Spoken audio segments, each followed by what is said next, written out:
Hay personas que iluminan una época y, aun cuando la luz de los reflectores se atenúa, siguen alumbrando desde adentro. Michael J. Fox es una de esas raras presencias. Para millones, será siempre Marty McFly, un adolescente que viaja a través del tiempo con un skate, una mirada pícara y una fe insolente en lo imposible. Pero el verdadero viaje, el que no se rueda con cámaras, empezó mucho antes de que el DeLorean acelerara a 88 millas por hora y continúa todavía hoy, a sus 60 y tantos, cuando su nombre ya no es solo sinónimo de éxito, sino también de resiliencia, de humor frente a la adversidad y de una terquedad luminosa para elegir la esperanza cada mañana. No hay mito sin infancia, y la suya fue un mapa en constante movimiento. Nació en Edmonton, creció entre bases militares y nuevas direcciones, con la casa convertida en una caja de cartón que siempre parecía a medio cerrar. Army Brad, lo llaman en Norteamérica, hijo de un suboficial que, por oficio, cambió de destino más veces de las que un chico puede contar sin perderse.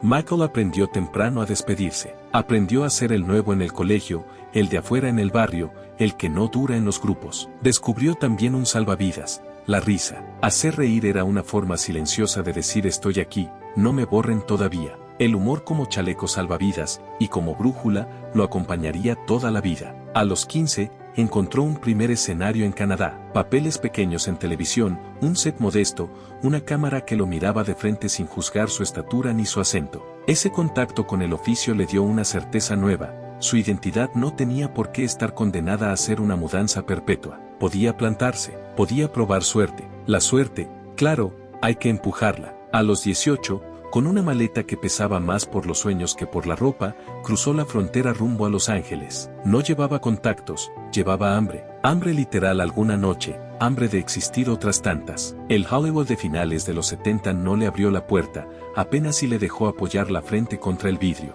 Couchsurfing, pisos prestados, audiciones con no como respuesta automática, trabajos transitorios para pagar alquiler y, a veces, para comer. Hay relatos que se romantizan con el tiempo. Él no lo hace. Cuenta que hubo días en que el objetivo no era la gran oportunidad, sino la cena. Y, sin embargo, en ese ruido y esa intemperie, consolidó lo único que de verdad traía desde niño, persistencia. Hasta el nombre tuvo que pelear. Al intentar inscribirse en el sindicato de actores, le dijeron que Michael Fox ya estaba tomado. Podía resignarse a ser una letra menos o decidir que esa letra de más, una J muda, le serviría como bandera propia. Eligió la segunda. Michael J. Fox, un sonido que hoy nos parece inevitable fue, en su momento, un gesto de identidad.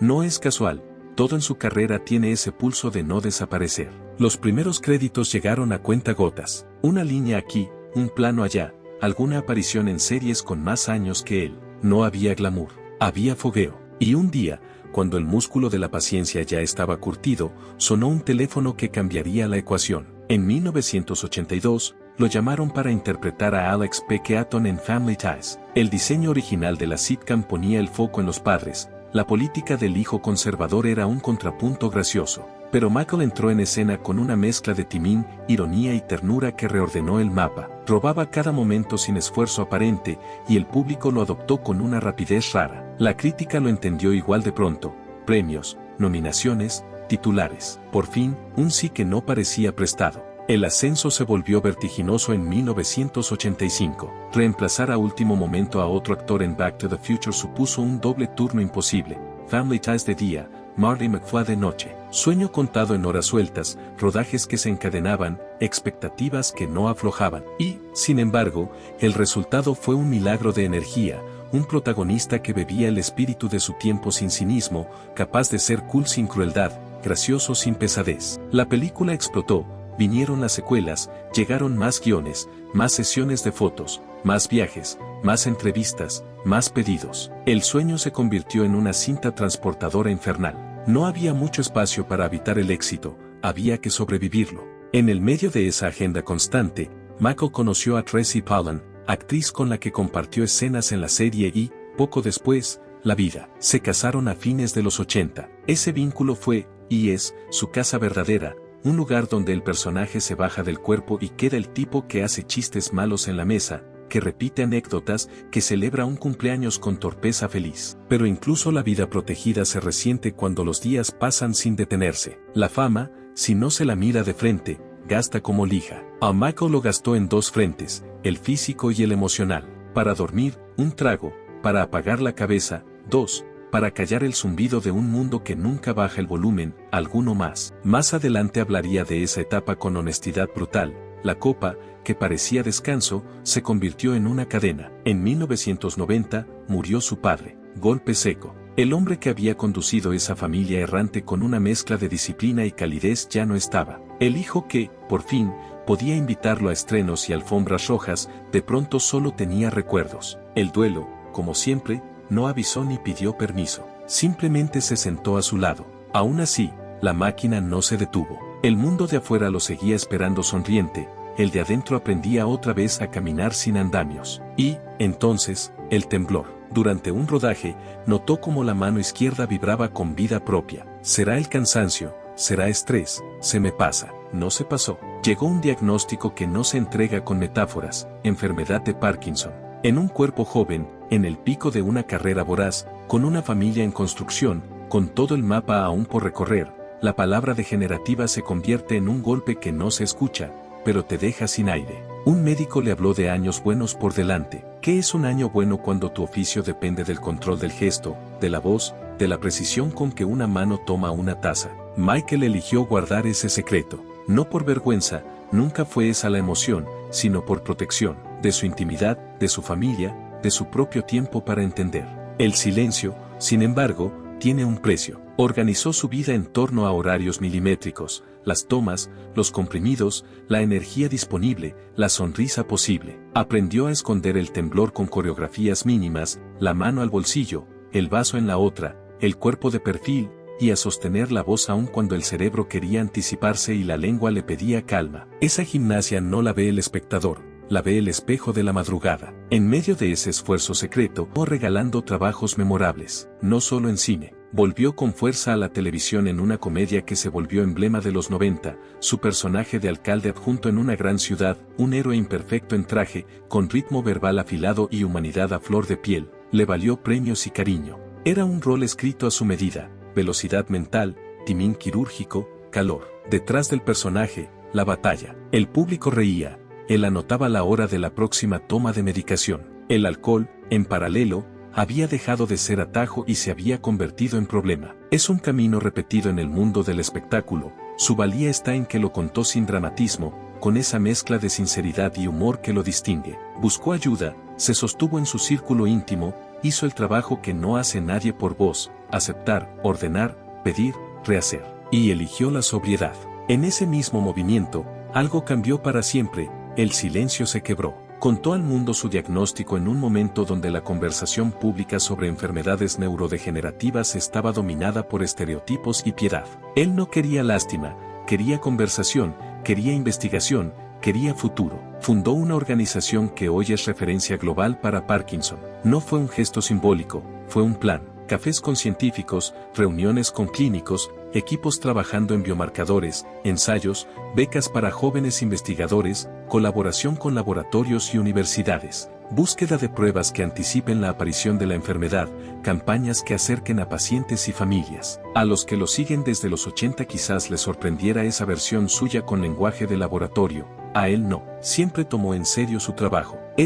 Más que ninguno, lo necesitaba comprometido. También eligió la palabra como casa. Escribió libros que no son memorias al uso, sino conversaciones abiertas consigo mismo y con el lector. En ellos aparece el humor con el que respiró en sus peores días, el miedo que lo visitó sin pedir turno, la gratitud por lo simple, la filosofía de lo cotidiano. No habla desde arriba, habla al costado, como quien camina con vos y de pronto te cuenta algo. Muchos encontraron en esa voz una mano extendida, no para curar, sino para no estar solos. Su militancia pública tuvo un gesto inolvidable: presentarse ante legisladores y hablar del presente real de su condición, sin maquillaje, sin coreografías, sin efectos. Ese día recordó a un país que las enfermedades no son conceptos, que los cuerpos hablan antes que las cifras y que la urgencia se nota cuando la mano tiembla frente al micrófono y, aún así, la palabra sale. En la memoria colectiva, ese momento rompió un muro de silencios y vergüenzas. A partir de ahí,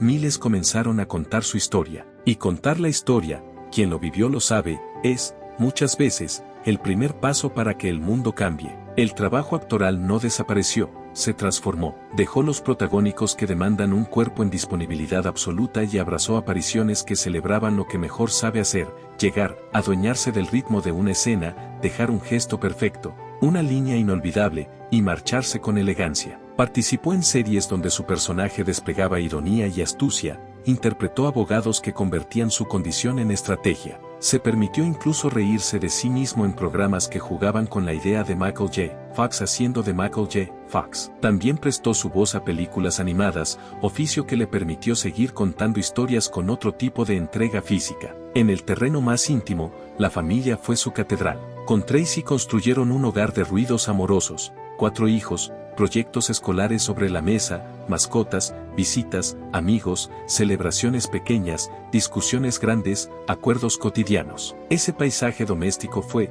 para él, un lugar donde no explicar, donde no demostrar, donde estar. El Parkinson no define una casa define cómo se convive con el Parkinson. Y en la suya, las reglas son simples: cariño, paciencia, humor, honestidad. No hay romance edulcorado allí, hay amor concreto, de los que se eligen todos los días. Cuando habla de Tracy, elige palabras que no son de postal, la llama mi lugar seguro. No es exageración, cualquiera que haya atravesado una enfermedad crónica sabe que tener a alguien que te mira con la verdad completa es, en sí mismo, una medicina. A medida que pasaban los años, el cuerpo impuso cambios de ritmo. Las caídas, esas traidoras que vienen sin aviso, dejaron marcas duras, fracturas, golpes, cicatrices. La movilidad se volvió tarea de equipo, la fisioterapia, un hábito tan cotidiano como desayuno y cena. Decidió bajar de peso para amortiguar el impacto de los tropiezos. A veces usa silla de ruedas para recorridos largos, otras,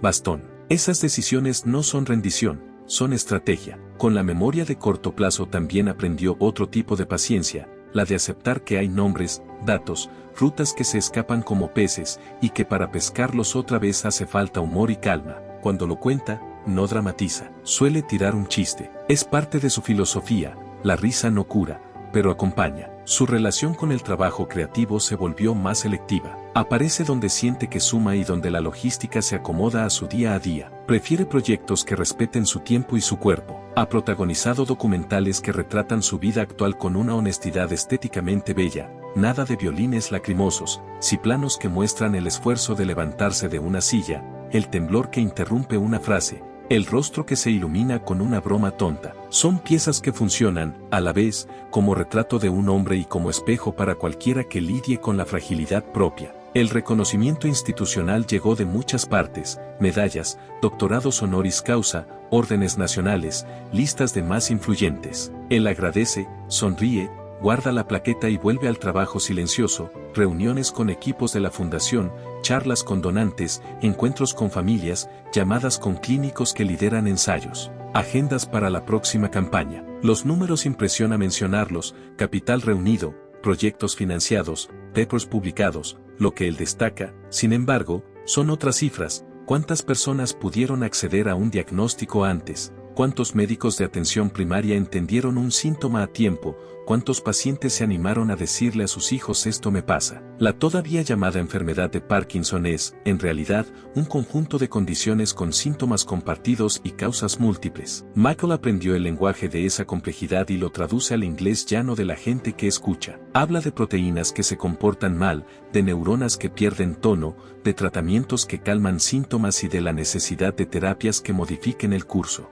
Explica por qué un biomarcador confiable sería un salto de época, como una prueba de detección temprana cambiaría el tablero, porque el acceso a la atención de calidad no puede ser un privilegio geográfico. No pretende ser médico, se convirtió en un puente. Y los puentes, bien hechos, resisten vendavales. ¿Dónde y cómo vive hoy? En un lugar tranquilo, cerca del mar y de árboles que saben guardar secretos. La costa californiana tiene algo de antídoto contra la prisa: atardeceres largos, brisa que ordena la cabeza, silencios que no pesan. Allí, con Tracy, ve crecer a hijos que ya arman su propia vida, recibe visitas, celebra cumpleaños con sobremesa, comparte mates o cafés con amigos de décadas. La rutina diaria es sencilla: ejercicios suaves para mantener movilidad y fuerza, sesiones de fisioterapia, algo de meditación o respiración consciente, alimentación atenta sin rigideces dogmáticas, momentos de lectura, un rato con música.